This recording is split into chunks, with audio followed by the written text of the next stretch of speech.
Question number 25 है। 2 dice are thrown once. 2 dice को हमने फेंका है।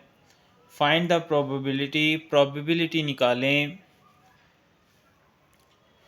The sum of 2 dot is 6 के जो वो डॉट्स आएंगे उनका सम 6 हो, और दूसरा है कि सम क्या हो, 9 हो।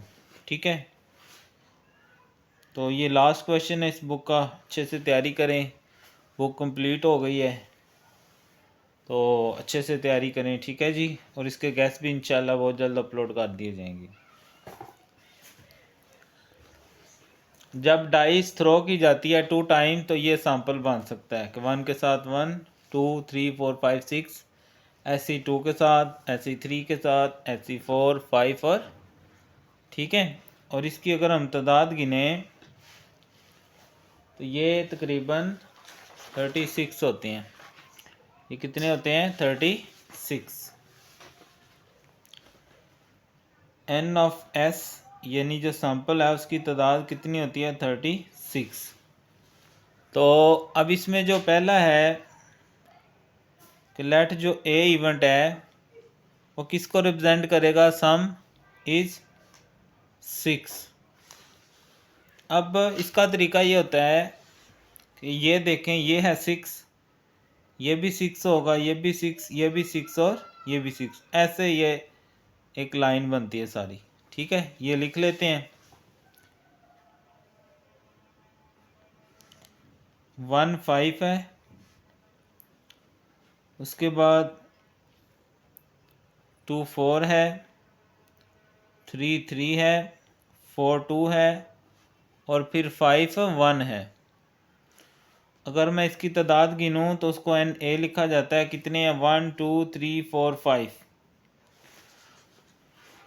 तो प्रोबेबिलिटी ऑफ इवेंट ए की किस तरह लिखी जाएगी? एन ऑफ ए यानी ए की तादाद बटा एन ऑफ एस यानी सैंपल की तादाद। एन ऑफ ए 5 है और टोटल सैंपल है 36। इस तरह ये पार्ट हल हो गया।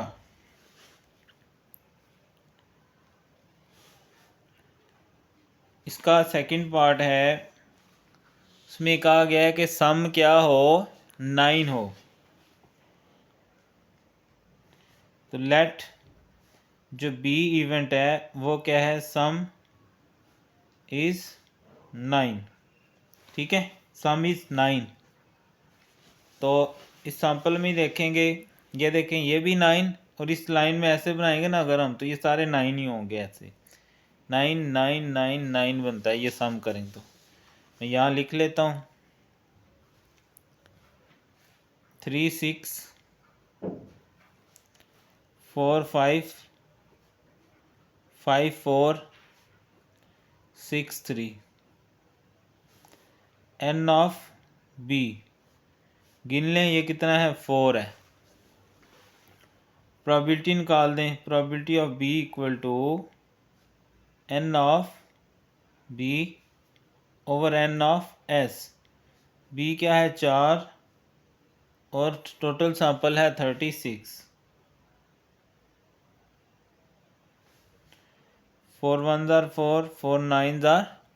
कटिंग करनी है कर लें, नहीं करनी तो वहीं पर छोड़ दें।